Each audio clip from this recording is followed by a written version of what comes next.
Jae-Ho Yu, working in the Southern University Department of Physical Therapy. Today's topic I'd like to talk is the impact of gamification-based low extremity exercise on muscle strength, muscle endurance, agility, pulmonary function, and satisfaction. Let's start. Introduction. Motivation refers to power or to will to achieve a goal through incentive and stimuli to perform certain actions. Many rehabilitation experts have long argued that the motivation of rehabilitation patients plays an important role in rehabilitation. Motivation in rehabilitation and exercise is mentioned as a very serious problem for patients and the general public. The gamification is defined as improving the user's degraded participation attitude and encouraging the user using elements of the game, and gamification is the motivation and attitude encouragement of the subject, a concept that has been known to be successful. In addition, gamification changes the negative opinion to rehabilitation and promote patients' health maintenance and recovery and mobility. Continuous participation in an exercise program applying gamification will improve the user's daily goal performance and increase the motivation for the subject to exercise more frequently by using the game design mechanism. After all, motivation is a very important issue in the outcome and process of rehabilitation exercise. The gamification is a concept that can improve the exercise results by helping to increase the subject's moral and exercise attitude. As the previous study was a case study, the experiment with the preliminary experiment group was positive, and it was suggested that the preliminary result could have a positive impact to others. So, the proposed study was to investigate the impact of gamification-based heel-raise exercise on exercise encouragement and motivation among young students in 20s. Method. This study was conducted on 42 regular adults attending as university in a city.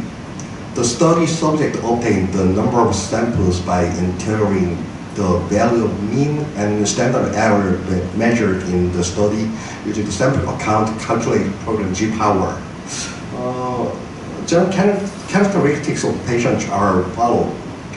We recruited 40 subjects and we divided in between 20s.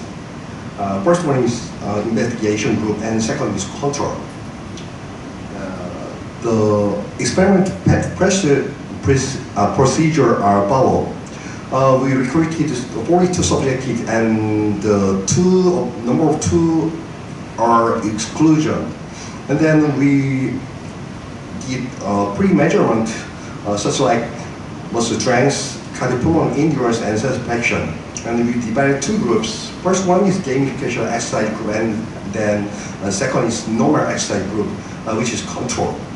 So we approached the 6-week exercise program and then post-measurement, and obtained data was analyzed. And the instrument, muscle strength is measured using isokinetic measure equipment, which is focused on CSMI. The subject is instructed to plan to flex the ankle, then measure the muscle strength. And spirometer was used to measure vital capacity and pulmonary ventilation and forced vital capacity. Forced experiment volume in 1 second and peak experimentary flow rate. And t-test was used to compare agility before and after. Arrange the cone in T-shape an interval of 10 meters in the following structure. The gamification heel-raise group exercised while receiving visual and auditory feedback using the Google Chrome browser T-Rex game, which followed behind the picture. As you can see the picture, the dinosaurus is going right. And the exercise was performed for a total of 15 minutes in 3 sets for 5 minutes, with a break of 1 minute per set, and was performed 3 times a week for 5 weeks. Result. As you can see the table, all of the variables are significant difference between pre and post. And then next table. This table means in between the groups. Between the groups, there is no significant differences. And this is the satisfaction. So as you can see the picture, there is some kind of enjoyment, achievement, and clear goals, and level of challenge and feedback has significant difference between the group. But A4, achievement 4, progress 6, level challenge A8 was not significant between the groups. This group discussion.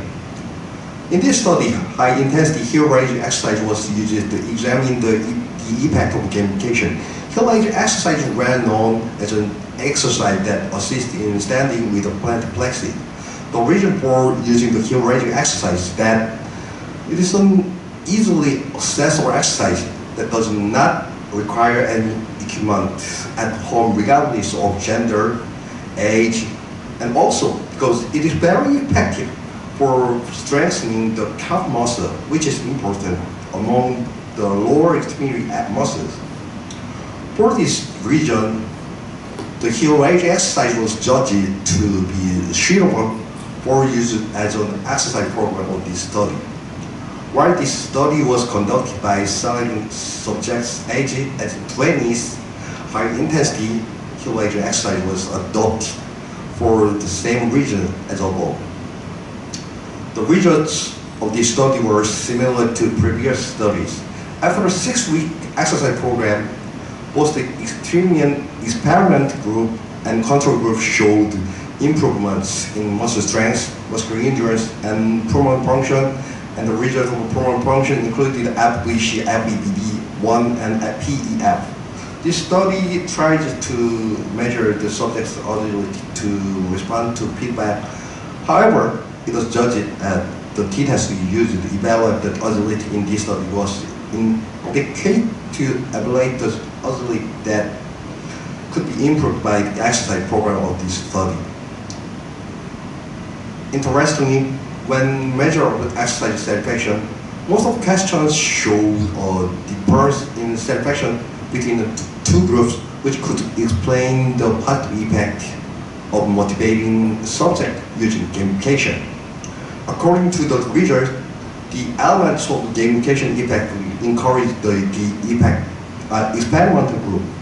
However, due to limitation of this study, it was impossible to explain the effect of gamification for question A4, A6, and A8, as I mentioned.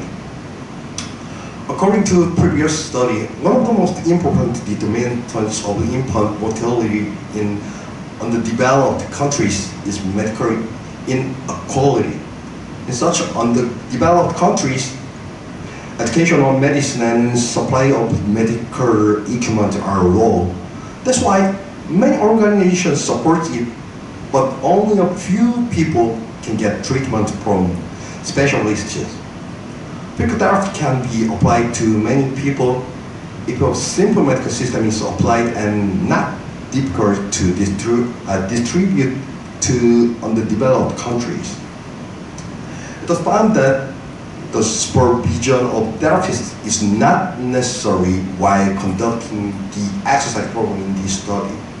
In addition, the equipment used in this exercise program was cheap and simple, and it was composed of an exercise that could be easily learned even in a poor education environment and showed high accessibility with minimal manpower and cost. For this reason, if the gamification exercise program used in this study is properly reconstructed, the role of therapists can be replaced with a higher penetration rate in variable fields as well as musculoskeletal disorder. This is conclusion. Based on the result of this study, gamification exercise program will show the positive impact on accessibility to the one who have poor access to medical instruction, then improve or reduce motivation and enjoyment of users while having similar influence of peak function result with existing rehabilitation. Thanks for your attention.